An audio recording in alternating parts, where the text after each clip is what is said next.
Class 10th दूसरा अध्याय है तुलसीदास हिंदी काव्य के अंतर्गत। ठीक है, तो इनका हम संक्षिप्त परिचय जान लेते हैं पहले। तो ये भारतीय संस्कृति के उन्नायकों में महाकवि तुलसीदास का जन्म,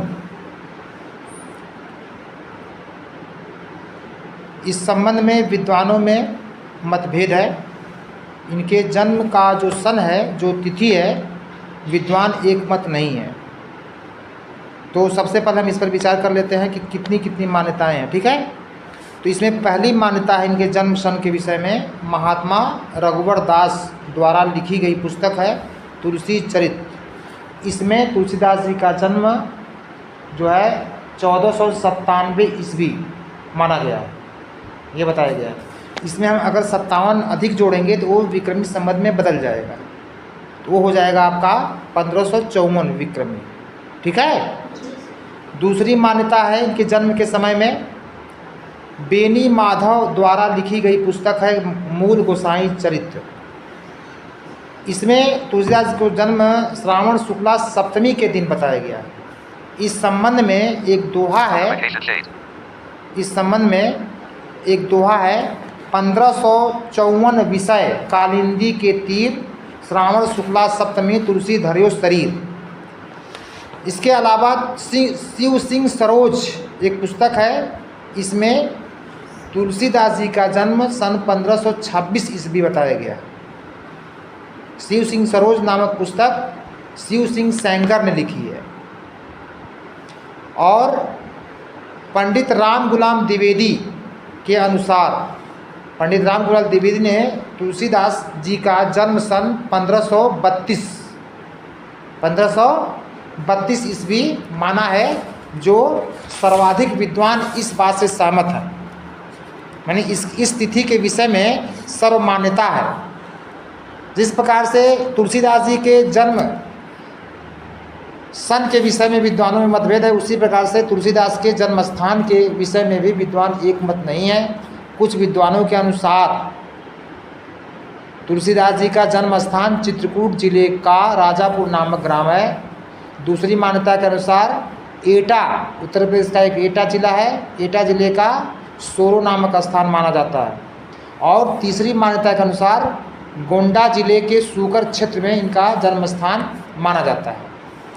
तो सगुण भक्ति मार्गीय के राम भक्ति शाखा के प्रतिनिधि कवि तुलसीदास जी का जन्म 3 मान्यताओं के अनुसार 3 स्थान पर हुआ है। इनके पिता का नाम आत्माराम दुबे, माता का नाम हुलसी था, और इनका विवाह दीनबंधु पाठक की पुत्री रत्नावली से हुआ था। जब एक बार रत्नावली बिना बताए अपने माँ के घर चली गई, तब ये अपनी पत्नी की तलाश में अपनी पत्नी के घर चले गए। और जब वे पहुँचे तो उस समय रात्रि का समय था। तो रत्नावली ने इनको फटकारा कि इतना अगर प्रेम राम अर्थात ईश्वर से करते तो आपको मतलब ज्ञान प्राप्त हो जाता। जैसे उसके विषय में कहती है, लाज न आवत आपको दौरे आयहु साथ, लाज न आवत आपको दौरे आयहु साथ, धिक धिक ऐसे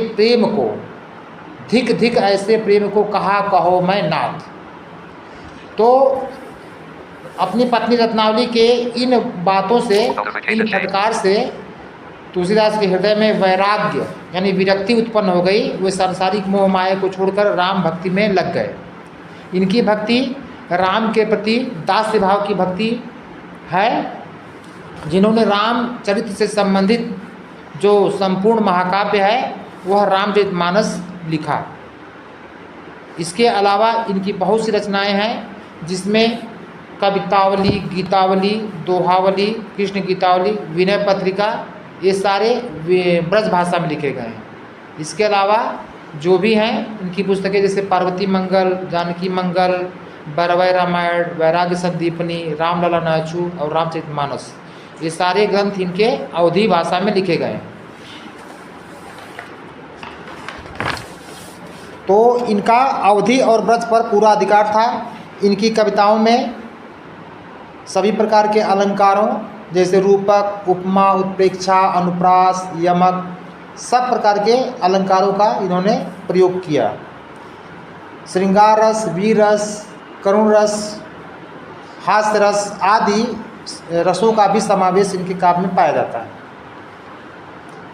शैली, इनकी शैली दोहा चौपाई शैली, सोठा शैली।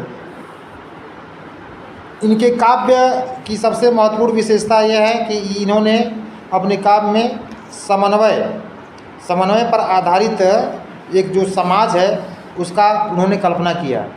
जैसे राम ने निषाद राजगुरु से मित्रता करके उच्च और नीच का समन्वय किया। निर्गुण भक्ति परंपरा और सगुण भक्ति परंपरा के अंतर्गत इन्होंने समन्वय स्थापित किया। तो शैव और शाक्त के बीच में समन्वय स्थापित किया। साकार और निराकार ब्रह्म के रूप में के बारे में इन्होंने समन्वय किया। तो इस तरह से इनका जो ग्रंथ है वह एक आदर्श ग्रंथ है।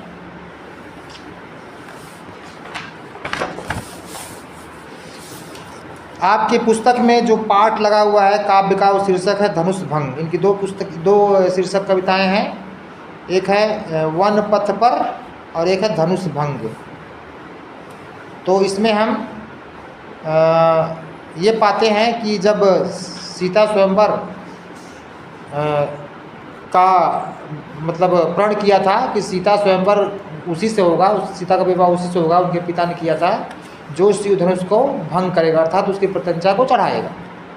तो जनक के आमंत्रण पर विश्वामित्र के साथ राम और लक्ष्मण उस धनुष यज्ञ सभा में उपस्थित हैं और राम द्वारा धनुष तोड़ने के प्रसंग का इसमें उल्लेख किया गया है। तो यहाँ पर दोहा से प्रारंभ होता है यह पाठ। उदित उदयगिरि मंच पर रघुबर बाल पतंग, विकसे संत सरोज सब हर्षे लोचन भृंग। ये दोहा है, इसमें रूपकों की छटा है, इसमें रूपक ही रूपक प्रयुक्त हुए हैं। संदर्भ पहले देख लेते हैं। प्रस्तुत पद्यांश हमारी पाठ्य पुस्तक हिंदी काव्य खंड में संकलित धनुष भंग शीर्षक से अवतरित है। इस कविता के रचनाकार सगुण मार्गीय राम भक्ति शाखा के प्रतिनिधि कवि गोस्वामी तुलसीदास हैं। प्रसंग हमने बता दिया कि इसमें राम द्वारा शिव धनुष को तोड़ने के लिए तत्पर हुए अपने गुरु की आज्ञा पाकर उसी का इसमें वर्णन किया गया है। उदित उदयगिरि मंच पर, जैसा कि मैंने बताया कि इसमें रूपकों की छटा है। उदित उदयगिरि और मंच में रूपक अलंकार है, रघुबर और बाल पतंग में रूपक अलंकार है, संत और सरोज में रूपक अलंकार है, लोचन और भृंग में रूपक अलंकार है। तो श्री राम धनुष तोड़ने के लिए अपने आसन रूपी उदयागिरि पर्वत पर, अपने आसन मंच रूपी उदयागिरि पर्वत पर प्रकट हुए, उदित हुए।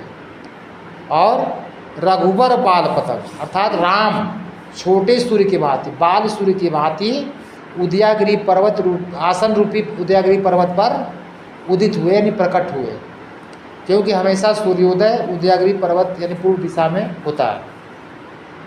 तो जब राम रूपी बाल सूर्य का उदय हो गया तो उस सभा में बैठे जितने भी संत थे, सज्जन लोग थे, यानी सज्जन रूपी जो कमल थे, सरोज माने कमल होता है, सभी विकसित हो गए, खिल गए।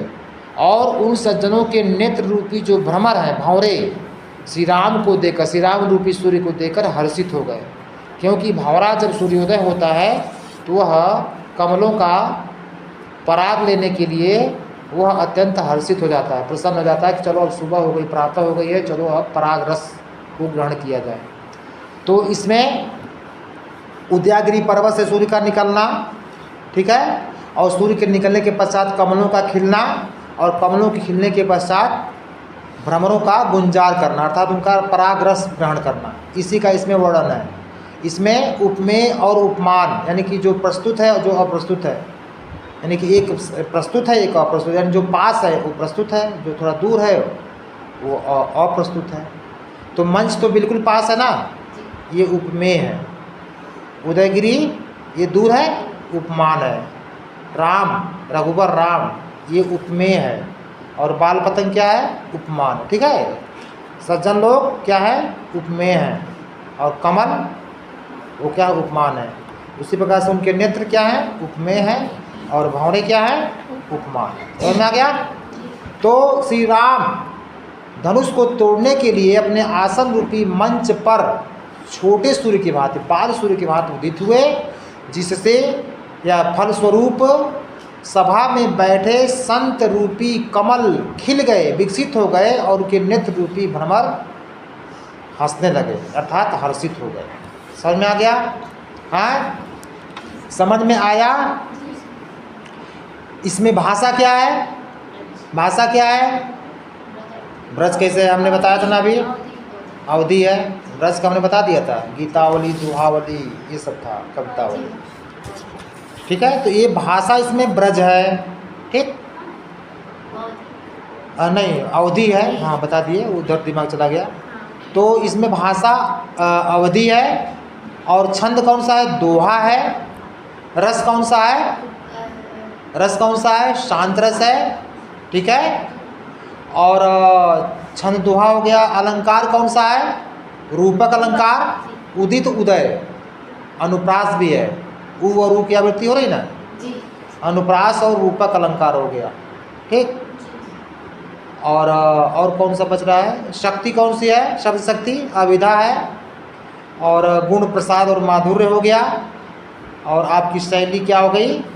प्रबंधात्मक शैली ना, क्योंकि ये महाकाव्य है ना, ये मतलब कथा इसकी हमेशा आगे बढ़ती रहती है, हर कथा का सूत्र दूसरे कथा से जुड़ा रहता है, इसलिए प्रबंधात्मक शैली है। ठीक है, और इसमें रूपकों के माध्यम से सूर्योदय, राम रूपी सूर्य के उदय पर प्रकाश डाला गया है।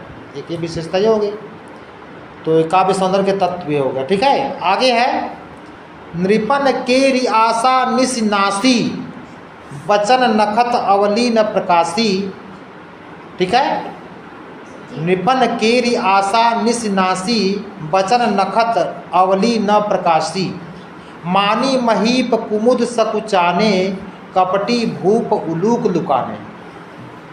चौपाई हो गई 2। ठीक है, तो मैं इसका अर्थ करते चलता हूँ, क्योंकि 8 चौपाइयाँ हैं एक दोहे में। तो उस सभा में बैठे जितने भी राजा थे जो धनुष तोड़ने के लिए आए थे शिव का ना, उस सभा में बैठे जितने भी राजा थे, उन राजाओं के आशा रूपी रात्रि का नाश हो गया। आशा कौन सी थी? कि मैं शिव धनुष को तोड़ दूंगा, ये आशा थी ना। क्योंकि अब राम जब खड़े हो गए शिव धनुष को तोड़ने के लिए, और वो सूर्य रूप में प्रकट हुए हैं, तो सूर्य किसका शत्रु होता है? रात्रि का।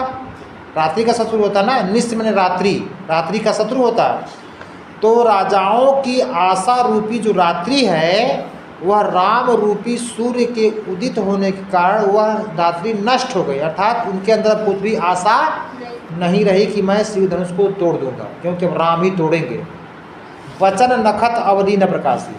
और उस सभा में बैठे जितने भी लोग बातें कर रहे थे, तो उनके बातचीत, वार्ता, संवाद रूपी जो नक्षत्रों का जो समूह था, उनकी जो पंक्तियाँ थीं, वे भी सूर्य उदय के कारण, राम रूपी सूर्य उदय के कारण उनका भी प्रकाश मंद हो गया, अर्थात उन नक्षत्रों का प्रकाश भी प्रकाशित नहीं हो रहा था, अर्थात उनका प्रकाश मंद पड़ गया। ठीक ना।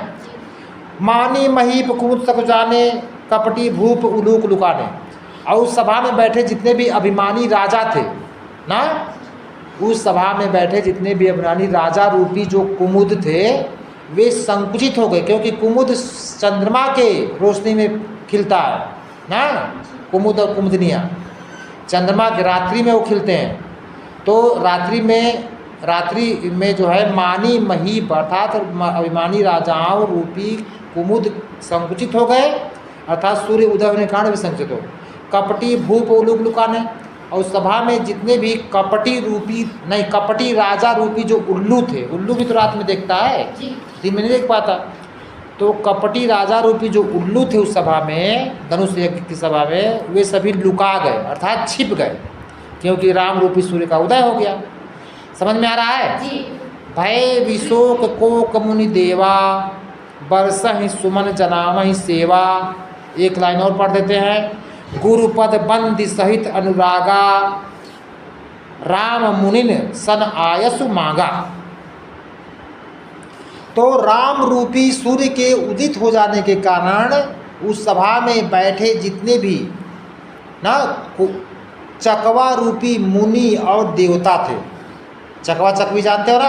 नहीं। ना वही चकवा चकवी जो रात्रि में अलग अलग रहते हैं, दिन में एक साथ मिल जाते हैं। एक पक्षी होता है ना, चकवा नर पक्षी, चकवी मादा पक्षी, ठीक ना? नर मादा समझते हो ना, पुल्लिंग स्त्रीलिंग। तो देखो उस सभा में बैठे मुनि और देवता रूपी जितने भी चकवा थे ना, वे विशोक हो गया था। तो उनका शोक भाग गया, दूर चला गया, वो शोक रहित हो गए। क्यों शोक रहित हुए? क्योंकि सूर्य उदित हो गया। रात्रि में उनका दुख होता है लेकिन दिन में नहीं होता है। और वे प्रसन्न भाव से बरसे सुमन जनामहि सेवा, और वे उस सभा में सुमनों अर्थात पुष्पों की वर्षा कर रहे हैं और इस प्रकार अब राम के प्रति अपनी सेवा भाव को प्रकट कर रहे हैं। जनामहि सेवा, जनाना क्या होता है? जनाना माने बताना, जताना, प्रकट करना ना। तो वे अपनी सेवा भाव को प्रकट कर रहे हैं, क्या करके? पुष्पों की वर्षा करके। पुष्पों की क्यों वर्षा कर रहे हैं? क्योंकि प्रसन्न है।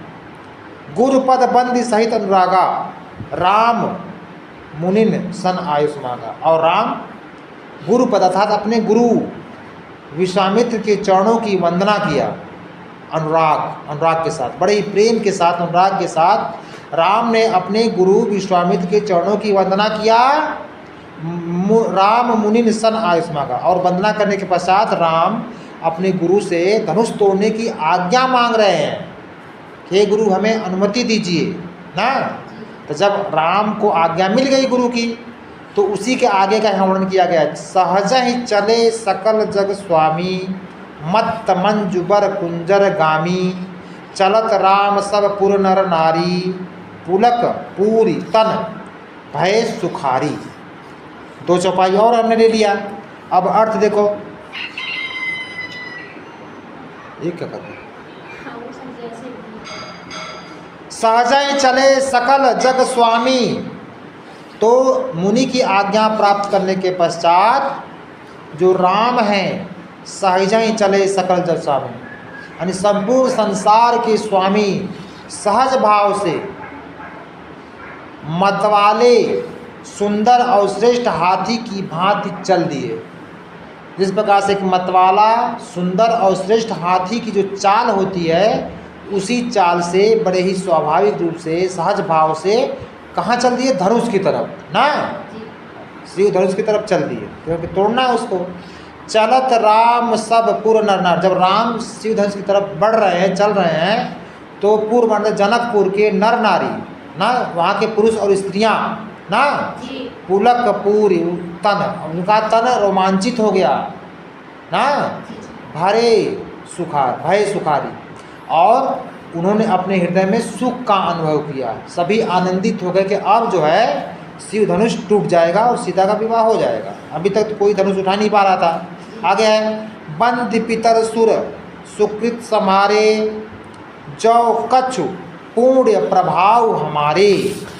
आगे है एक चौपाई और, तो शिव धनु मिड़ाल की हो मिड़ाल की नाई, तोरे राम गणेश गोसाई ना। तो देखो इसका अर्थ, बंद पितर सुर सुकृत समारे, उन जनकपुर के पुरुषों और स्त्रियों नर नारियों ने अपने पितरों को ना, अपने पितरों की वंदना किया। सुर सकृत, अपने देवताओं की वंदना किया। सुकृत समारे, अपने पूर्व जन्म में, अर्थात पूर्व जन्म में और इस जन्म में किए गए पुण्यों को याद किया। और कहते हैं कि जो कछु पुण्य प्रभाव, अर्थात हमारे द्वारा किए गए पुण्यों का अगर कुछ भी प्रभाव हो, उसका कुछ भी असर हो, तो हे देवता ना, हे गणेश गोसाई, हे गोसाई गणेश जी गणनायक, तो ये जो शिव का धनुष है वह मिडाल की भांति हो जाए, मिडाल की नाल की भांति हो जाए। मिडाल होता है कमल, कमल के नाल की भांति हो जाए। हे गणेश गोसाई, यदि हमारे किए गए गुणों का कुछ भी प्रभाव हो तो राम शिव धनुष को तोड़ना चाहते हैं, इसलिए यह जो शिव का धनुष है वह कमल की नाल की भांति कोमल हो जाए, जिससे राम शिव धनुष को तोड़ दें। ठीक ना? तो इसमें ये समाप्त हो गया है। तो इसमें छंद भाषा ब्रज है, छंद दोहा है ना, इसमें तो सब दोहा नहीं, दोहा नहीं थे, चौपाई थी, दोहा पहले आया था। ठीक है, इसमें छंद चौपाई है और सब कुछ वही है। रूपक अलंकार, अनुप्रास अलंकार, रूपक ज़्यादा है इसमें। ठीक है, शैली प्रबंधात्मक शैली है। ठीक ना? और प्रसाद गुण माधुर्य गुण है और रस शांत है। ठीक, अब अविधा लक्षणा शब्द शक्ति है, नहीं अविधा शब्द शक्ति है। तो इस तरह से आज मैं इसको रोकता हूँ। एक दोहा के साथ जो 8 चौपाइयाँ हैं करीब, वो आज का पूर्ण हो गया। कविता का शीर्षक धनुष भंग के अंतर्गत दोहा है, धनुष भंग का शेष भाग ना। दोहा है, राम ही प्रेम समेत लख सखिन समीप बुलाय, सीता मातु स्नेह बस वचन कहीं बिलखाय। बिलखाय मन होता है नेत्रों में आंसू भरकर बोलना। ठीक है, बिलखना। तो यहाँ पर सीता की माँ का प्रसंग आ गया है। ठीक है, वे राम को बड़े ही स्नेह के साथ देखती हैं और इसी बात पर यहाँ पर प्रकाश डाला गया। तो राम ही प्रेम समेत लखी, सीता की माँ राम को बड़े ही प्रेम के साथ, समेत माने साथ, लख माने देखा। इसके पश्चात सखिन समीप बुलाया, अपने सखियों को अपने पास बुलाया और सीता मातु स्नेह बस, बड़े स्नेह से भरकर, अपने नेत्रों में आंसू भरकर ना, सीता की माँ बड़े स्नेह पूर्वक आंखों में आंसू को भरकर बिलखते हुए अपने सखियों से ये वचन कहे। क्या वचन कहे? ये आगे चौपाइयाँ हैं। ठीक ना? ये दोहा छंद था ना। चलिए देखिए, सखी सब कौतुक देखन हारे, जेव कहावत हेतु हमारे, को न बुझाई कहई गुरु पाही, ए बालक अस हठ भल नाही।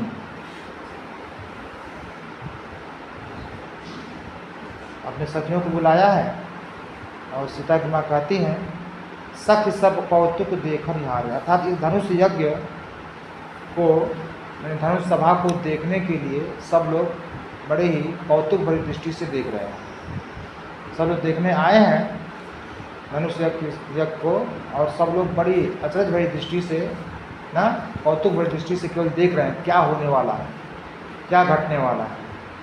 सबके अंदर एक जिज्ञासा है। और कहती हैं, जो कहावत हेतु हमारे, जो हमारे हितैषी कहलाते हैं, हमारे जो अपने हैं, वे भी केवल इस सभा को केवल एक अचरज भरी दृष्टि से देख रहे हैं। ठीक है, आगे है, को न बुझाई कही गुरु पाई। कोई भी गुरु के पास, यानी गुरु विश्वामित्र के पास जाकर उन्हें नहीं समझाता, ये नहीं कहता कि ए बालक अस भल हठ ठाही, यानी ऐसे किशोर बालकों से प्रचंड शिव धनुष को तोड़वाने का ना प्रयास कराना या आज्ञा देना, ये अच्छा नहीं है, भला नहीं है। यानी ऐसे बालकों से प्रचंड शिव धनुष को तोड़वाना भला नहीं है, अच्छा नहीं है। क्योंकि प्रचंड शिव धनुष के समक्ष कौन कौन हार गए, उसी का यहाँ वर्णन है आगे की चौपाई में। रावण बाण छुआ नहीं चापा, हारे सकल भूप कर डापा, सोधनु राजकुंवर कर देही, सोधनु राजकुंवर कर देही, बाल मराल की मंदर लेही। वो एग्जाम्पल के साथ, उदाहरण के साथ समझाती हैं, सचमुच से कहती हैं कि जिस प्रचंड शिव धनुष को, जिस कठोर शिव धनुष को रावण और बाणासुर स्पर्श तक नहीं कर सके, छुआ नहीं, चापा, चापा माने धनुष, जिस कठोर शिव धनुष को रावण और बाणासुर जैसे महाबली उसे स्पर्श तक नहीं कर सके, हारे सकल रूप कर दाता। और शिव धनुष के समक्ष सभी जो समस्त राजा थे, जिन्हें अभिमान था, वे भी नहीं उस शिव धनुष को उठा सके। अर्थात उनका जो दर्प था, अहंकार था, मैं बहुत बलशाली हूँ, उनका भी चूर, मतलब दर्प चूर चूर हो गया ना, उनका भी घमंड चूर चूर हो गया, सब हार गए शिव धनुष के समक्ष। सो धनराज कुंवर कर ले देही, और ऐसे प्रचंड शिव धनुष को जो राजकुमार हैं, जो किशोर बालक हैं, उन्हें आप तोड़ने के लिए दे रहे हैं। क्या बाल मराल की मंदर लेही, क्या एक छोटा हंस, मराल माने हंस, बाल माने छोटा, क्या एक हंस का बच्चा मंदराचल पर्वत को हाथों में ले सकता है? मंदराचल पर्वत विशाल पर्वत है और हंस छोटा होता है, तो क्या छोटा सा हंस का बच्चा मंदराचल पर्वत को अपने हाथ में कर में ले सकता है, उसे उठा सकता है या उसे हिला सकता है? असंभव। कहते हैं भूप शयानप सकल सिरानी, सखी विधि गति कछु जाति न जानी। आगे है बोली चतुर सखी, सखी मृदुबानी, तेजवंत लघु गणिय न रानी। सीता की माँ कहती है कि भूप शयानप सकल सिरानी, जो राजा जनक हैं, उनका सारा सयानापन, उनकी सारी बुद्धि सब समाप्त हो गई। सिरानी है अर्थात समाप्त हो गई है ना, खत्म हो गई है। उन्हें उनके अंदर बुद्धि विवेक कुछ है ही नहीं, क्या उचित है क्या अनुचित है। सखी विधि, सीता की माँ कहती है कि हे सखी, मुझे ब्रह्मा की गति के बारे में कुछ भी नहीं कहते बनता। अर्थात ब्रह्मा की गति, ब्रह्मा ने ईश्वर में क्या मतलब करना चाहते हैं, उसके बारे में कुछ भी नहीं बताया जा सकता है। वो राजा जनक का सारा सयानापन, सारी बुद्धि समाप्त हो गई है। हे सखी, अब तो ब्रह्मा की गति के बारे में, ब्रह्मा क्या चाहते हैं, ईश्वर की क्या इच्छा है, उसके बारे में कुछ भी नहीं कहा जा सकता है। बोली चतुर सखी, अर्थात सीता की माँ की जो सखी है, जो सहेली है, जिसको बुला के बात कर रही है, वो बहुत चतुर है और बड़ी ही मीठी बाड़ी में उसने कहा, क्या कहा, तेजवंत लव गणिय रानी, हे रानी, ये राम और लक्ष्मण बहुत तेजवंत हैं, अर्थात तेजवान हैं, पराक्रमी हैं, प्रतापी हैं, इनको आप छोटा मत समझिए, छोटे में गिनती मत करिए, गणिए अर्थात छोटे में इनकी गणना मत कीजिए, ये बहुत तेजवंत हैं, इनको छोटा मत समझें आप। फिर छोटे लोगों में, छोटी वस्तुओं में क्या प्रभाव होता है, उसी को यहाँ पर दृष्टांत रूप में अर्थात उदाहरण स्वरूप में प्रस्तुत करती हुई कहती है। कह कुंभज कह सिंधु अपारा, सोख्यु सुजसु सकल संसारा। रवि मंडल देखत लघु लागा, उदय तासु त्रिभुवन तम भागा। वो सखी कहती है कि कह कुंभज, कहाँ घड़े से उत्पन्न होने वाले अगस्त ऋषि, और कहाँ अपार सागर, सिंधु माने सागर, अपार माने विशाल, कहाँ विशाल सागर, कहाँ तो घड़े से उत्पन्न होने वाले, जन्म लेने वाले अगस्त ऋषि, और कहाँ अपार समुद्र, विशाल समुद्र। यानी कि छोटे से घड़े से पैदा होने वाला अगस्त ऋषि ने ना, उन्होंने क्या किया था, विशाल सागर को सोख लिया था, अर्थात उसका जल पी लिया था और अपना यश पूरे संसार में फैला दिया था, अर्थात सारे संसार में उनका यश फैल गया था। रवि मंडल देखत लघु लागा, जो रवि का मंडल है, सूर्य मंडल है, सूर्य का जो घेरा है, वह देखने में अत्यंत छोटा लगता है, लेकिन जब वही सूर्यमंडल उदित होता है, उदय तासु त्रिभुवनतम भागा, यानी कि जब सूर्य जब उदय होता है तो तीनों लोगों का जो अंधकार होता है वो भाग जाता है, अंधकार समाप्त हो जाता है। दोहा है, मंत्र परम लघु जासु बस विधि हरिहर सुर सर्व महामत्त गजराज कहूँ बस कर अंकुश खर्ब। यहाँ भी छोटे से मंत्र ओम और छोटे से हथियार अंकुश में क्या शक्ति है उसी का वर्णन करते हुए उस शक्ति कहती है सीता की माँ से। दोहा, मंत्र परम लघु, अर्थात जो ओम नामक प्रणव जो ओम मंत्र है देखने में अत्यंत तो छोटा लगता है, लेकिन उस ओम मंत्र में इतनी शक्ति है, वह विधि यानी ब्रह्मा, हरि माने विष्णु, हर माने शंकर, तीनों लोगों को तथा सुर सर्व सभी देवताओं को अपने वश में कर लेता है। जिसके वश में हो जाते हैं, किसके वश में? ओम नामक इस छोटे से मंत्र के वश में ब्रह्मा विष्णु महेश तथा सभी देवता हो जाते हैं। और एक छोटे से हथियार औजार अंकुश के माध्यम से जो महावत होता है, महामत वाले गजराज को भी अपने वश में रखता है, उस पर नियंत्रण रखता है। ठीक है, समझ में आया? नेक्स्ट, ये आपका मतलब ये दोहा था, तीसरा दोहा खत्म हो गया। इसके साथ जो चौपाइयाँ लगी हैं इस प्रकार है, काम कुसुम धनु सायक लीने सकल भुवन अपने बस कीन्हे।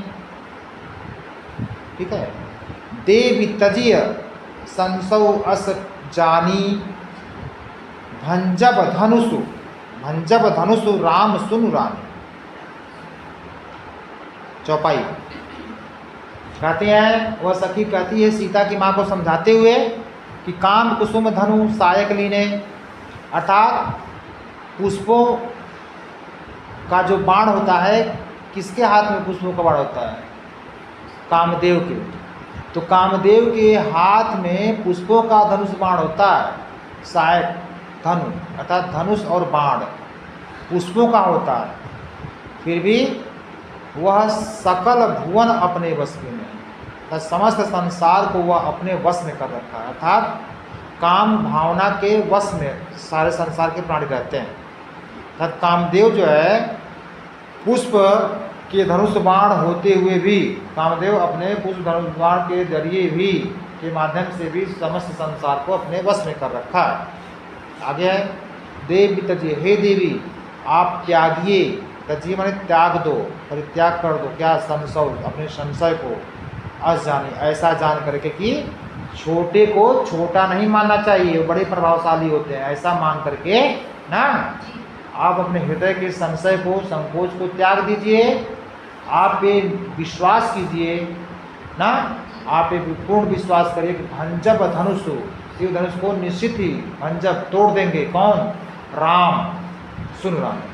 हे रानी, अपने मन में यह विश्वास लाइए कि राम देखने में भले ही छोटे हैं, निश्चित रूप से वो शिव धनुष को तोड़ देंगे। सखी बचन सुनी आय प्रतीति, भय प्रतीति, भय प्रतीति, हाँ ठीक है। मिटा विषाद बढ़ी अति प्रीति। आगे है, तब राम ही विलोकी वैदेही सभय हृदय बिनवती जहि तेहि।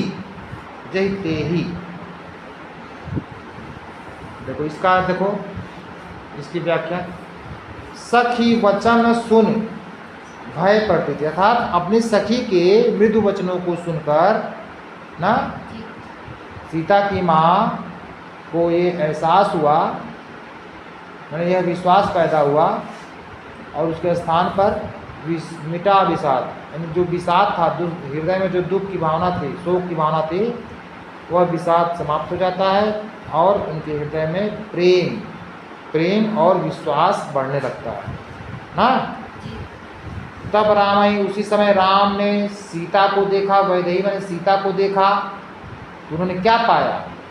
सभय हृदय यानी हृदय में सीता बहुत भयभीत है अपने मन में, और अपने हृदय में वो जिस देवता को मना रही है, सबसे विनती प्रार्थना कर रही है, ऐसा उन्होंने पाया।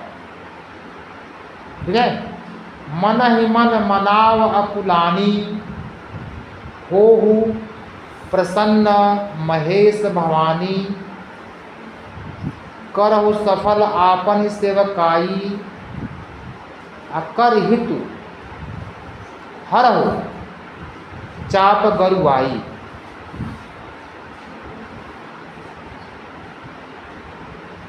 ठीक है, अपने हृदय में प्रार्थना कर रही हैं जिस देवता से, और क्या उन्होंने पाया?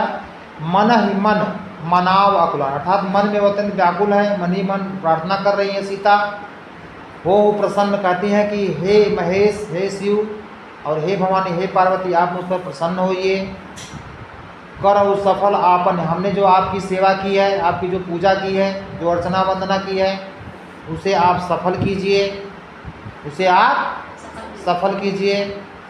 कर हितु हरहु चाप गरुआई, आप हे गणेश जी, अरे हे महेश और हे भवानी, आप हरहु चाप, अर्थात चाप की जो, अर्थात शिव धनुष की जो गुरुता है, उसका जो भारीपन है, उसकी जो जड़ता है, उसे आप हरहु भर लीजिए, ताकि उसे हल्का कर दे, उसके भारीपन को समाप्त कर दे। गणनायक वरदायक देवा, आज लगे किन्नो, आज लगे किन्न्यू तू सेवा, किन्न्यू तू सेवा, बार बार बिनती बिनती सुनी मोरी, करहु चाप गुरुता अति थोरी। उसी बात को इसमें बढ़ाया गया है। गणनायक, हे गणों के नायक, वर देने वाले गणेश गोसाई, गणेश गोस्वामी, आज लगे हो किन तू सेवा, मैंने आपकी जो सेवा की है, आज उसका अवसर आ गया है। बार बार पुनरुक्ति प्रकाश अलंकार, बार बार विनती सुन मेरी, मैं आपसे बार बार विनती करती हूँ कि आप मेरी विनती को सुनिए। क्या विनती है? करहु चाप गुरुता थोड़ी, अर्थात शिव धनुष के भारीपन को आप थोड़ा कर दीजिए, अर्थात कम कर दीजिए ना। शिव धनुष की गुरुता को, भारीपन को थोड़ा कम कर दीजिए। दोहा, देखी देखी रघुबीर तन, पुनरुक्ति प्रकाश अलंकार यहाँ भी है, देख देख, ठीक है। देख देख रघुबीर तन, सुर मनाव धरि धीर, हरे विलोचन प्रेम जल, कुल कावली शरीर। ठीक है। तो यहाँ पर सीता की मन स्थिति को का यहाँ वर्णन किया गया इस दोहे में, यानी कि रघुवीर अर्थात राम के शरीर को ना देख देख करके, उनके कोमल शरीर को देख देख करके सुर मनाव, अपने देवताओं को मना रही हैं धैर्य धीरे, हृदय में धैर्य को धारण करके ना, अपने मन ही मन धैर्य को धारण करके अपने देवताओं से प्रार्थना कर रही, मना रही हैं। और ऐसा करते हुए भरे विलोचन प्रेम जल, अर्थात उनके नेत्रों में प्रेमाश्रु ना प्रवाहित होने लगती है, और उनका जो शरीर है फुल कावड़ी शरीर, उनका शरीर रोमांचित हो जाता है, रोंगटे खड़े हो जाते हैं। ठीक है। नेक्स्ट, ये दोहा नंबर 4 हो गया। अब इसके साथ चौपाइयाँ लगी हैं इस प्रकार। नीके निरखी नयन भरी शोभा, पितुपन सुमिरि बहुरी मन क्षोभा, अह तात दारुण हट ठानी, सूझत नाही नहीं समुझत नहीं, समुझत नहीं कछु लाभ न हानि।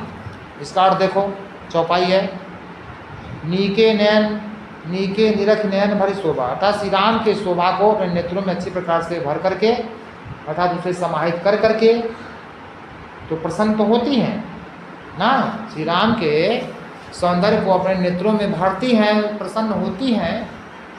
लेकिन जैसे ही पिता का जो कठिन प्रण याद आता है, पितुपन, पिताजी जनक जी का जो कठोर प्रण है, जब उसका स्मरण आता है, वो याद जब आता है, तो पुनः उनका मन शोक से भर जाता है। ना, क्षोभ से भर जाता है। क्षोभ मतलब शोक, दुख से। राम को देखती तो प्रसन्न होती, लेकिन पिता के प्रण का जब याद करती तो उनका मन दुखी हो जाता, क्योंकि वो प्रण ही बहुत कठिन है, कोई तोड़ ही नहीं रहा शिव धनुष को। आह तात दारुण हटछानी, कहते ओह पिता ने बहुत कठिन प्रण कर लिया ना, बहुत कठिन मन में ठान लिया है प्रण। समझत नहीं कछु लाभ हानि, पिता इसमें कुछ भी लाभ और हानि नहीं समझ रहे हैं, कुछ भी लाभ और हानि नहीं समझ रहे हैं। सचिव सभय सिख देहन कोई, अब बुध यहाँ पे ध छूटा हुआ है, बुध समाज बड़ अनुचित होई, ठीक, कह धन कुलिसहु चाहि कठोरा, कह श्यामल मृदुगात किशोरा। वही बात सीता भी अपना मनोभाव प्रकट कर रही हैं जो उनकी माँ कर रही है। कहती हैं कि सचिव सभय अर्थात इनके जो मंत्री हैं वो भय के कारण, डर के कारण कोई भी पिता राजा जनक को कोई भी अच्छी शिक्षा नहीं दे रहा है, अच्छी बात नहीं बता, सीख देह न कोई भी अच्छी शिक्षा नहीं दे रहा, कोई सीख नहीं दे रहा है। और कहती हैं कि बुद्ध समाज अर्थात विद्वानों की सभा में, समझदारों की सभा में यह बड़ा अनुचित हो, अर्थात बहुत अनुचित हो रहा है, यह ठीक नहीं हो रहा है, क्योंकि बिना भय के मंत्रियों को राजा से वास्तविक बात बतानी चाहिए, लेकिन यह विद्वानों की सभा में, समझदारों की सभा में, बुद्धिमानों की सभा में बड़ा अनुचित हो रहा है। कहाँ तो वज्र के समान, पुलिस माने वज्र होता है, वज्र किसका हथियार है? इंद्र का। किसका हथियार है? इंद्र का। हाँ, तो कहाँ तो वज्र के समान कठोर धनुष, शिव का धनुष, वज्र के समान कठोर है शिव का धनुष। और कहाँ श्यामल वर्ण कोमल शरीर वाले किशोरावस्था वाले राम। तो क्या कोमल शरीर वाले राम उसको तोड़ पाएंगे? ये संदेह। विदिके ही भांति धरु उर धीरा, शिरीष सुमन कन बेधी हीरा, सकल सभा कै मति भय भोरी।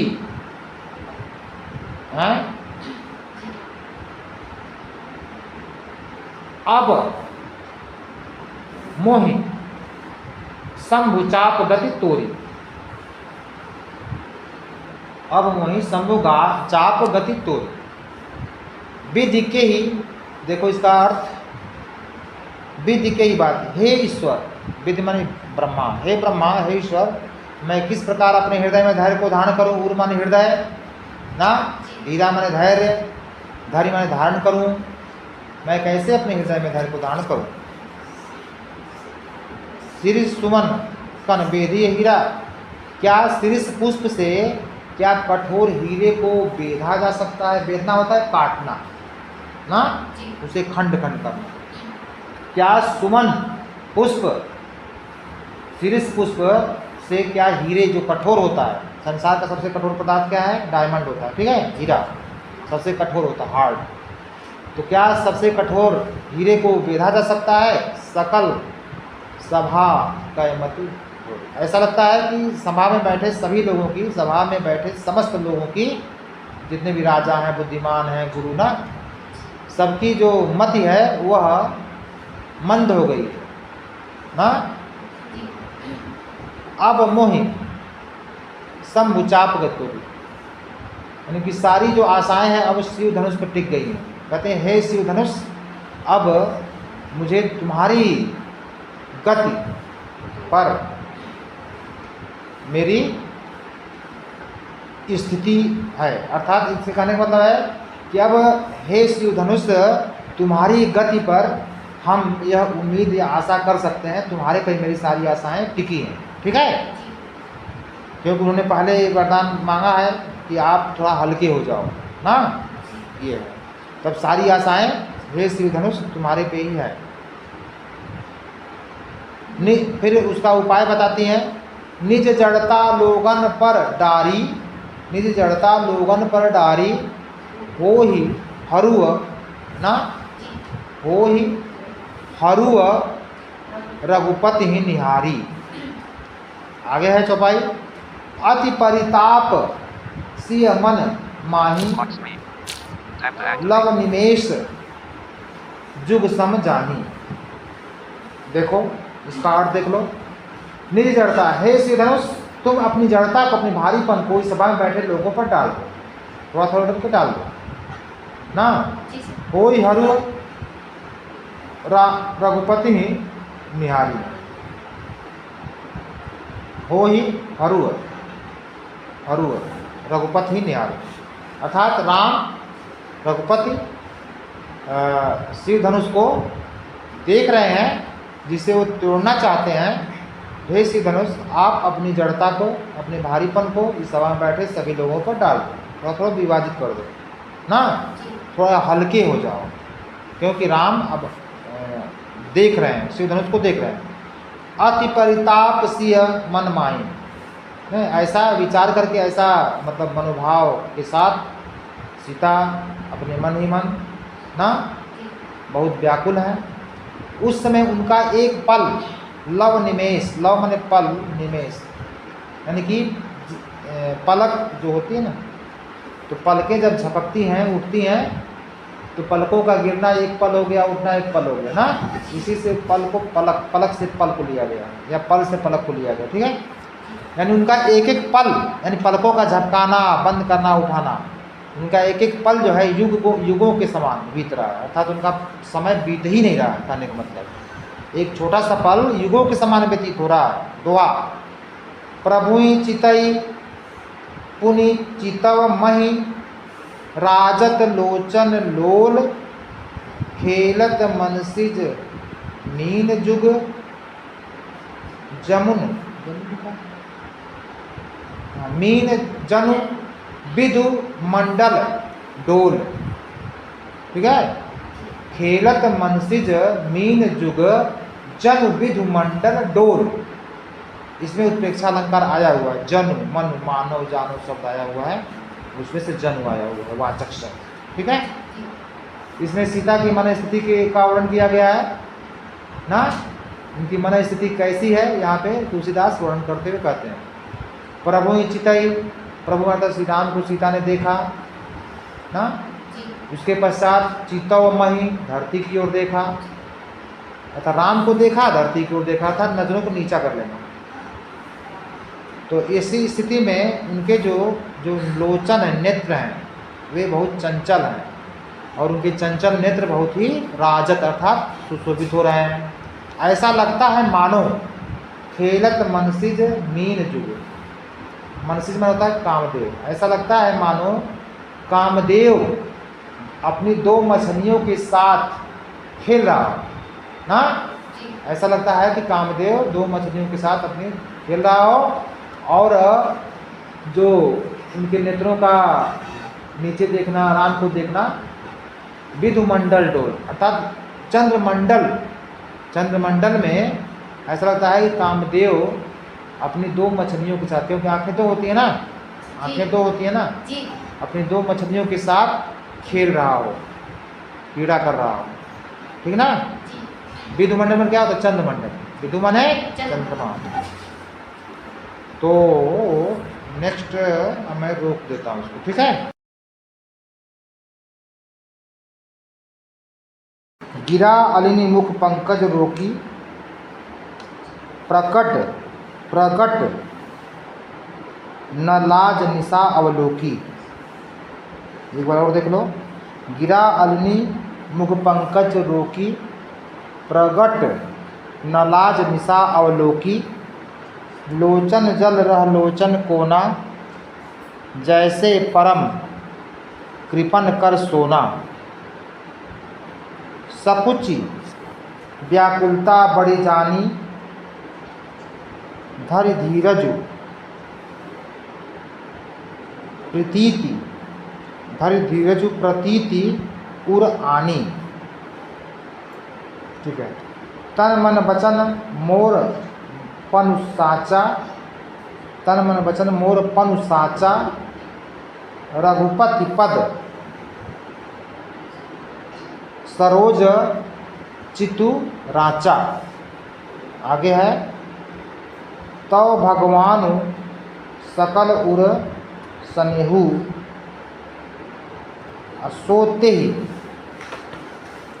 मिलहि न कछु संदेहु, सोते ही मिलहि न कछु संदेहु। प्रभु तन चितई प्रेम तन ठाना, प्रभु तन चितई प्रेम तन ठाना, कृपा निधान राम सब जाना। सियहि विलोकी तक्यउ धनु कैसे, चितव गरूरु लघु ब्यालहि जैसे। ये हमने पूरी चौपाई पढ़ डाली, ठीक है। अब इसकी व्याख्या देखो।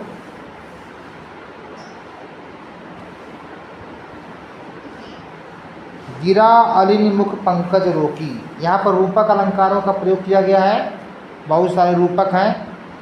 तो सीता जी का प्रसंग है।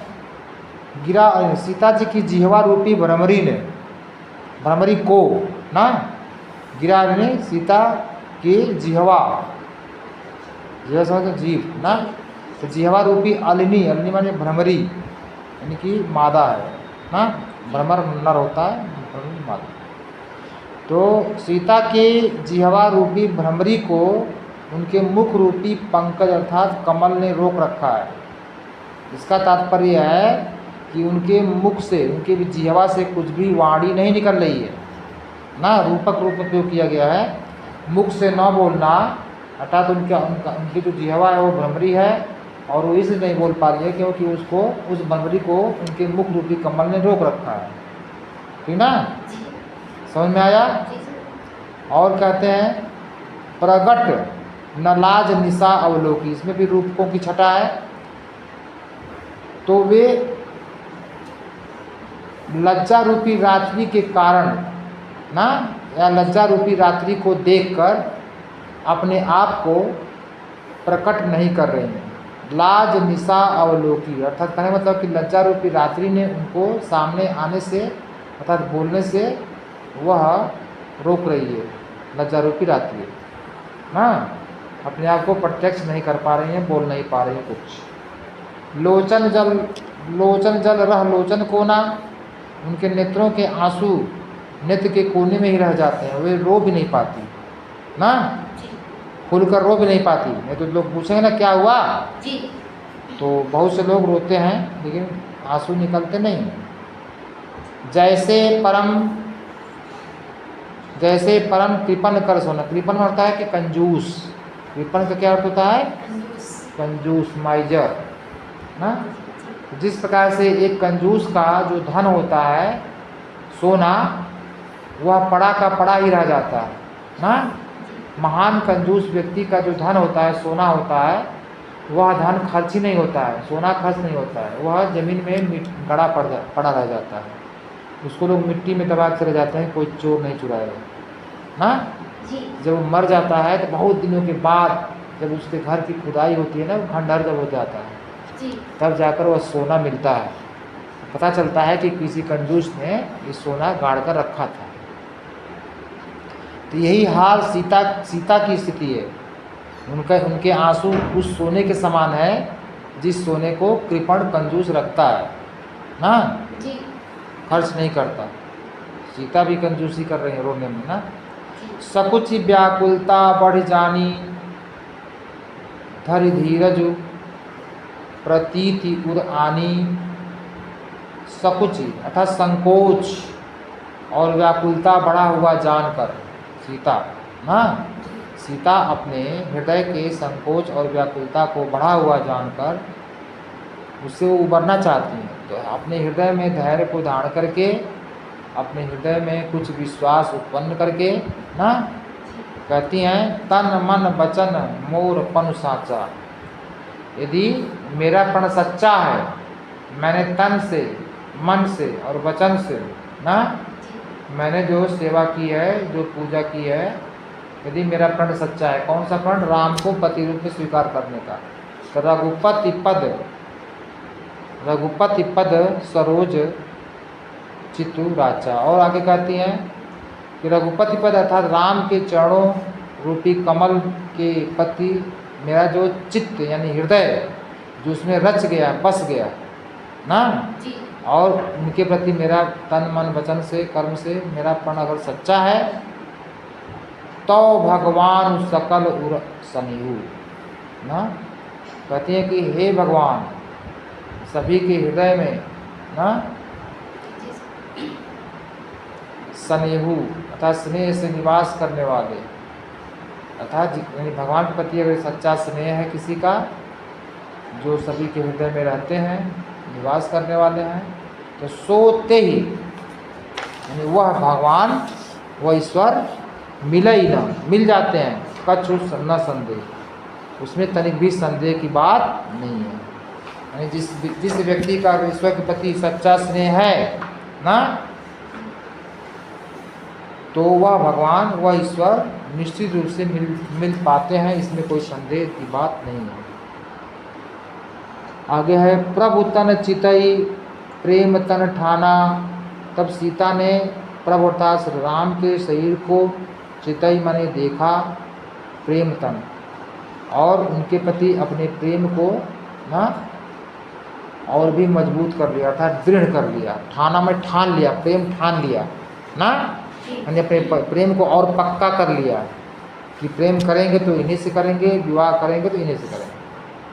आगे है कृपा निधान राम सब जाना।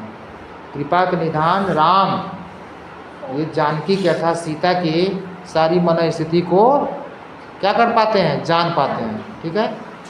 तब उन्होंने देखा सियह बिलो की टक्यो धनु कैसे, चितव गरुड़ लघु ब्याल जैसे। ठीक है। तो सियह बिलो, तब राम ने देखा कि सीता अत्यंत बहुत व्याकुल है, तो सीता की ओर उन्होंने देखा। उसके बाद तक्यो, उन्होंने धनु कैसे, अर्थात शिव धनुष की ओर कैसे देखा? कुछ इस प्रकार से देखा जैसे चितव गरुड़ लघु ब्याल जैसे, जिस प्रकार से गरुड़ पक्षी एक छोटे से सांप को देखता है, क्योंकि गरुड़ पक्षी सांप का शिकार करता है, उसको भोजन बनाता है। ठीक है। तो कहने का मतलब है वह शिव धनुष को इस भांति देख रहे थे जैसे गरुड़ सर्प को देखता है, अर्थात गरुड़ के आगे सर्प की कुछ भी स्थिति नहीं है ना, कुछ भी महत्व नहीं है ना। उसी तरह से राम के आगे शिव धनुष भी बिल्कुल तुच्छ है ना। हाँ, राम की दोहा है, लखन लखेउ रघुवंश मणि, ताकेउ हर को दंड, पुलक गात बोले बचन, चरण चापि ब्रह्मांड। इसमें लक्ष्मण द्वारा जब ये जान लिया जाता है कि अब राम धनुष को तोड़ने वाले हैं ना, राम शिव धनुष को तोड़ने वाले हैं, तब वे सचेत हो जाते हैं, सावधान हो जाते हैं। उसी का यहाँ वर्णन किया गया। तो वह है लक्ष्मण ने देखा कि रघुवंश के मणि अर्थात राम ने ताकेउ यानी देखा है किसको? हर कोदंड, हर मन शिव के धनुष को देखा है, कोदंड मन धनुष। लक्ष्मण ने यह देखा कि राम रघुवंश के मणि राम शिव धनुष को देखने लगे हैं, अर्थात देख रहे हैं। अब वो समझ गए कि अब तोड़ने वाले हैं। पुलक गाति बोले वचन, अर्थात अब उनका तन पुलकित हो जाता है, गात माने तन, शरीर, उनका तन पुलकित हो जाता है और अपने चरणों से ब्रह्मांड को दबाकर ये वचन कहे। ब्रह्मांड में धरती को ना, धरती को दबाकर अपने चरणों से, चरण माने पैरों से दबाकर, चाप माने दबाकर ना, ये वचन कहे। एक बार देख लो, जब लक्ष्मण ने श्री राम को शिव धनुष की ओर देखते हुए देखा ना, तब वे राम के उद्देश्य को समझ पाते हैं और उनका तन रोमांचित हो जाता है और अपने चरणों से इस धरती को दबाकर ये वचन बोले। क्या वचन बोले? और धरती को जो संभालते हैं ना, धरती को जो पालन करते हैं, रखवाली करते हैं, धरती को मतलब अपने काबू में रखते हैं। अब उनसे कह रहे हैं क्या है? तो चौपाई देखो, दिस कुंजरु कमठ अहि कोला,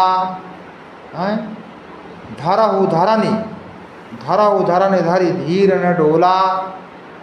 आगे है राम चहई शंकर धनु तोरा, फिर है हरहु सजग, हर हो सजग, हरो नहीं हो सजग सुनि आयसु मोरा। अब देखो दो चौपाई ने पढ़ दी, इसका उत्तर व्याख्या देखो। दिशा रूपी हाथियों ना, हे कमठ अर्थात हे कछुआ, हे कच्छप, हे दिशा रूपी हाथी हाथियों, हे कच्छप, हे शेषनाग। अहि माने शेषनाग, अहि माने सांप होता है, तो सांपों का स्वामी कौन है? शेषनाग, वही धरती को संभालते हैं। ठीक है। कोला, कोला माने बाराह ना, 12 अवतार हुआ था ना, धरती को की रक्षा करके लाए थे। तो ये कहते हे दिग्गजों, दिशा रूपी हाथियों, हे कच्छप, हे शेषनाग, हे 12। धरहु धरण, आप धरती को धारण कीजिए, धरती को संभालिए। धरि धीर न डोला, धैर्य को धारण करिए, धरती को संभालिए, अर्थात सावधान हो जाइए, कहीं ये धरती डोलने न लगे, अर्थात कंपित न हो जाए। डोलना क्या होता है? वाइब्रेट करना ना, कहीं कंपायमान न हो जाए, गतिमान न हो जाए। क्योंकि राम चाहे शंकर धनु तोड़ा, क्योंकि श्री राम शिव धनुष को तोड़ना चाहते हैं। कहते हैं हो सजग सुनि आयुष मेरा, आप सभी मेरा आदेश पा, आयुष माने आदेश, आज्ञा, आप सभी मेरी आज्ञा पाकर सजग हो जाइए, सावधान हो जाइए और धरती को संभालिए, कहीं यह धरती डोलने लगे, डोलने न लगे, क्योंकि राम शिव धनुष को तोड़ना चाहते हैं। ठीक है। चाप माने में धनुष होता है, मैंने बार बार बताया रखा है व्याख्या करते समय। चाप समीप राम जब आए, नर नारिन सुर सुकृत मनाए, सब कर संसौ और अज्ञानु, अज्ञानु को अज्ञानु पढ़ दो तुम ना, अज्ञानु मंद महीपन, मंद महीपन कर अभिमानु। व्याख्या देखो। चाप समीप अर्थात शिव धनुष के पास निकट जब श्री राम आए, तो जनकपुर के नर नारियां, नर और नारी अर्थात स्त्री पुरुष, पुरुष और स्त्री, देवता सुकृत मनाए, अर्थात अपने देवताओं को याद किया, अपने किए गए कर्मों, पुण्य कर्मों को याद किया, अर्थात देवताओं को मनाया।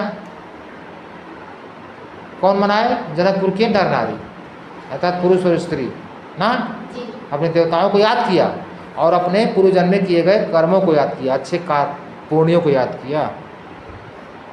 सब कर संशय और वो ज्ञानी, सभी लोगों का संशय ये कि शायद राम शिव धनुष को तोड़ देंगे, क्योंकि तो किशोरावस्था वाले बालक हैं, ये उनका संशय।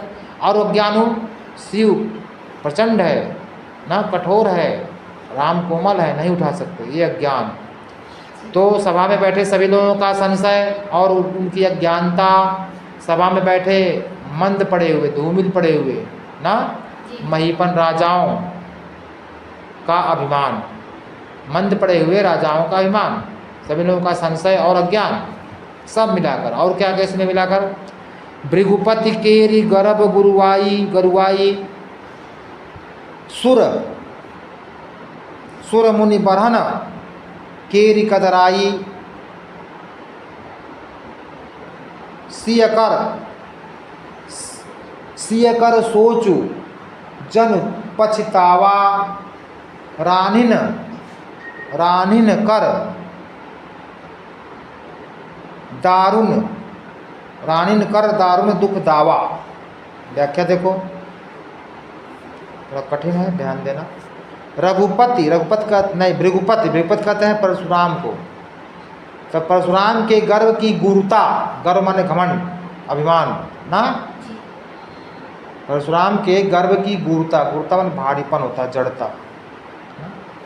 और क्या क्या? सुर यानी देवता, मुनि, वरण यानी श्रेष्ठ मुनि और देवता की कातरता, कतराई मतलब राम की तरफ दृष्टि सब डाले थे कि राम ही शिव धनुष को तोड़ें, तो सभी देवताओं तथा श्रेष्ठ मुनियों की कातरता समझते ना, दया भरी दृष्टि से किसी की तरफ देखना, सब राम की ओर देख रहे थे। सीय कर सोचो, सीता जी की सोच, उनकी चिंता, और जनक पछतावा ना, और जनक, राजा जनक का पश्चाताप ये कर रहे थे कि यह पृथ्वी तो वीरों से खाली है, कोई भी शिव धनुष को नहीं तोड़ सका, मैंने तो बहुत कठिन प्रण ले लिया। सीता जी का संशय, राजा जनक का पश्चाताप, और क्या क्या, रानी न कर अर्थात रानियों का, यानी जनकपुर के रानियों का दारुण दुख ना, और वह दुख की अग्नि, दारुण दुख की अग्नि, दावा माने अग्नि होता है, ठीक है। अग्नि के 3 प्रकार होते हैं, दावा, जठर और कौन सा, बड़वा ना, बड़वाग्नि, दावाग्नि और जठराग्नि, 3 अग्नियाँ होती हैं। तो जनकपुर की यानी जनक की रानियों का दारुण दुख रूपी अग्नि, दुख का अग्नि, दुखाग्नि। आगे है शंभुचाप बड़ बोहितो पाई, शंभुचाप बड़ बोहितो पाई, चढ़े जाई सब संग बनाई। आगे है राम बाहुबल सिंधु अपारू है, राम बाहुबल सिंधु अपारू, चहत पारू नहीं को कड़हारू, कड़हारू मैंने खेवनहार, नाव को खेने वाला, नाव को ले जाने वाला। शंभुचाप अर्थात शंभुचाप माने शिव का धनुष, बड़ माने बड़े, बोहितो माने नाव, पाई माने प्राप्त करके, यानी कि शिव के धनुष रूपी, यहाँ रूपक अलंकार आ गया है, शिव के धनुष रूपी बड़े नाव को प्राप्त करके ना, चढ़े जाए सब, ऊपर जो वर्ण किया गया था, सीता जी की सोच, रानियों का दारुण दुख की अग्नि, परशुराम के गर्व की गूढ़ता, मंद पड़े राजाओं का ईमान, सब मिला करके जाई संग, सभी जो है संग समाज बनाए, सब इकट्ठा होके चढ़ गए उस नाव पर ना, उस नाव पर चढ़ गए। कौन सी नाव थी, शिव धनुष रूपी बड़ी नाव पर, उस पर चढ़ गए ना, चढ़ गए, क्या ना, चढ़े जाई सब संग बनाई, उस नाव पर सभी अपना एक समाज बनाकर चढ़ गए। चढ़ इसलिए गए क्योंकि वो भाव संसार सागर को पार करना चाहते हैं, उस नाव पर, उस समुद्र के, संसार रूपी समुद्र को पार करना चाहते हैं, सागर को पार करना चाहते हैं। और उसमें कौन है, राम बाहुबल सिंधु पारू, राम के बाहुबल अर्थात भुजा रूपी शक्ति, भुजा शक्ति रूपी सिंधु अपार अर्थात विशाल सागर को, इसमें भी रूपक अलंकार आया है, राम के बाहु शक्ति रूपी सिंधु, विशाल सिंधु को प्राप्त करके, विशाल सिंधु को क्या करना चाहते हैं, चहत पारू नहीं को पड़ा, उस नाव पर चढ़ तो गए, भुजा रूपी सागर को पार करना चाहते हैं, लेकिन भाई उस नाव को चलाने वाला कोई खेवनहार नहीं है ना, कोई इसको खेने वाला नहीं है, कोई नाविक नहीं है। तो दोहा है, ये चौपाइयाँ खत्म हो गई। राम बिलोके लोग सब, चित्र लिखे से लोग, चितई सिय कृपा निधान कृपायतन, चितई सिय कृपा कृपायतन, जानी विकल विशेष, ठीक है। एक बार देख लो, राम बिलो के लोग सब, चित्र लिखे से लोग, चितई सिय कृपायतन, जानी विकल विशेष, यानी कि राम द्वारा सीता की मनस्थिति को जानने का यहाँ वर्णन किया गया है, उनकी मनस्थिति को जान गए हैं। अर्थ, राम ने सभा में बैठे सभी लोगों को देखा तो क्या पाया, जब देखे तो क्या पाए, चित्र लिखे से लोग देख था, जैसे चित्र होता है ना, चित्र के समान सब लोग दिखाई दे, क्योंकि चित्र हिलता डुलता नहीं है, चित्र निर्जीव होती है ना, निर्जीव वस्तु है ना चित्र। तो सभा में बैठे सभी लोग बिल्कुल चित्र की भांति दिखाई दे रहे थे, बिल्कुल बिना हिले डुले, कोई गति नहीं, क्योंकि सब लोग जो है, सबकी निगाह एक जगह थी राम की तरफ, और कुछ नहीं करना, राम क्या करने वाले हैं। फिर चितई सिय कृपायतन, फिर राम ने चितई मैंने देखा सीता की ओर। तो उन्होंने क्या पाया, यानी कृपा के निधान राम ने सीता की ओर देखा तो क्या पाया, जानी विकल विशेष, सीता को विशेष रूप से व्याकुल पाया कि सीता अंदर ही अंदर अपने हृदय में बहुत व्याकुल है ना, बहुत चिंतित है, बहुत शोकग्रस्त है। चौपाई देखो, देखि विपुल विकल वैदेही, निमिष विहात कलप सम तेहि, त्रिषित बारी बिन जो तनु त्यागा, मुए करई का सुधा तड़ागा। अर्थ देखो, इसमें ये बताया गया कि सही काम सही समय पे होना चाहिए, समय बीतने के बाद कुछ लाभ नहीं होता ना। देखो, देखी विकल नहीं, यहाँ से ठीक, देखी विपुल विकल वैदेही, उन्होंने देखा कि जो सीता हैं अत्यंत व्याकुल हैं, उनकी व्याकुलता अत्यंत बढ़ी जा रही है। उनका एक पल ना, निमिष माने पल, उनका एक पल विहात माने व्यतीत हो रहा है, कल्प सम यानी कि कल्प के समान, जितना लंबा कल्प होता है उस समान उनका एक एक पल बीत रहा है। इसलिए सीता बहुत व्याकुल है, बहुत धैर्यहीन है ना। त्रिषित बारी बिन जो तनु त्यागा, कहते कोई प्यासा अगर जल के अभाव में अपना तन त्याग देता है अर्थात वह मर जाता है, उसकी मृत्यु हो जाती है। कोई प्यासा व्यक्ति अगर जल के अभाव में अपने प्राण त्याग देता है, शरीर को छोड़ देता है, अपने प्राण निकल जाते हैं, तो कहते हैं कि मुए करई काच सुधा तड़ागा, सुधा माने अमृत, तड़ागा माने तालाब। तो उसके मरने के पश्चात अमृत के तालाब से क्या लाभ, जी जाएगा, जी जाएगा, मर गया हो। और जब प्यासा था तब चाहिए था ना फिर जल, तो लेकिन मरने के बाद अमृत का तालाब अगर उसके लिए लाया जाए तो उससे क्या लाभ, का वर्षा सब किसी सुखाने, समय चूके पुनि का पछताने। कहते हैं कि जब कृषि सूख जाए, का वर्षा जब कृषि सूख जाए अर्थात जो फसल है खेत में वो पौधे सूख जाएं जल के अभाव में, तो वर्षा होने से क्या लाभ, ठीक है। समय चूक गया, जब महत्वपूर्ण समय बीत जाएगा तो बाद में पछताने से क्या फायदा, समय चूके पुनि का पछताने, का पछताने। तो समय अगर बीत जाए तो पश्चाताप करने से कोई लाभ। मान लो कि 9:05 में कोई ट्रेन जा रही है और तुम पहुँचे 9:10 पे, तो ट्रेन तो चली गई ना, तो बाद में पश्चाताप करने से क्या फ़ायदा, वही वाली बात है। और पेपर देने जाना था, ट्रेन छूट गई तो पेपर तो अब छूट जाएगा ना, समय से नहीं पहुंच पाएंगे। तो वही है, समय की महत्ता पर प्रकाश डाला गया है।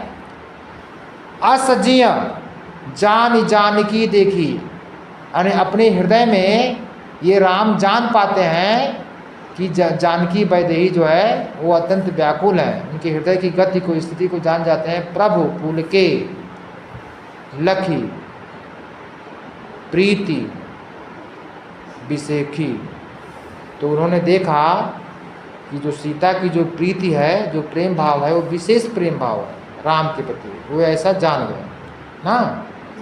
तब कहे कि अब समय आ गया धनुष तोड़ने का ना।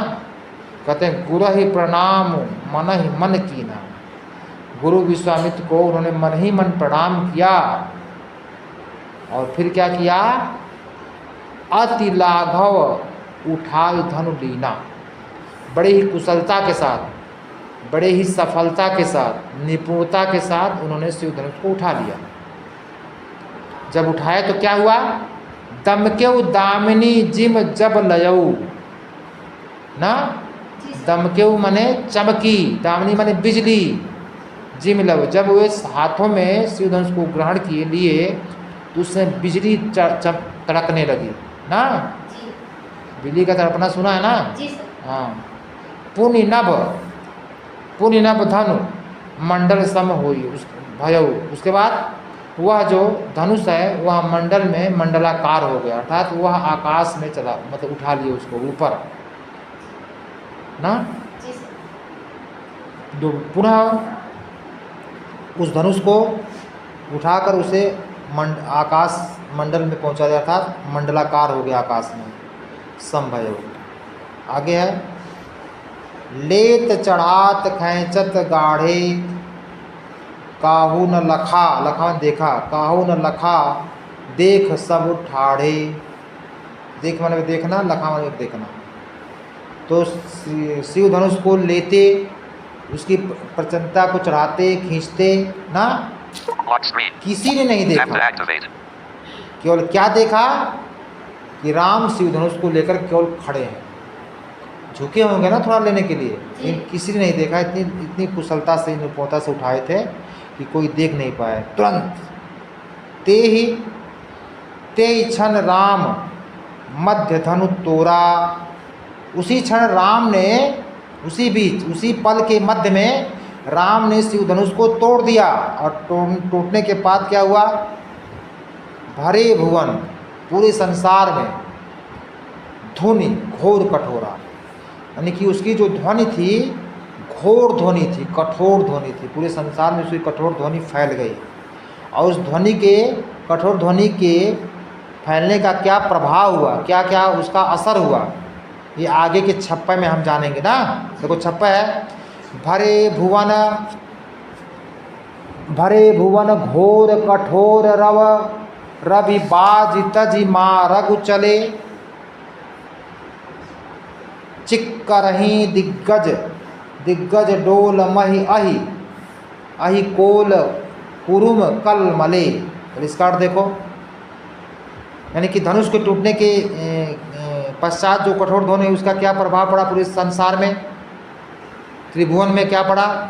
तो भरे भुवन घोर, अर्थात शिव धनुष के टूटने की घनघोर गर्जना, घनघोर आवाज़ जब भवन में पूरे संसार में फैल गई, तो सूर्य रथ के घोड़े ना, सूर्य रथ के घोड़े, रविबाज माने सूर्य के घोड़े, तज त्याग दिए मार्ग, अपने मार्ग को त्याग दिए, अपना मार्ग छोड़ दिया, उसे मतलब विचलित हो गए।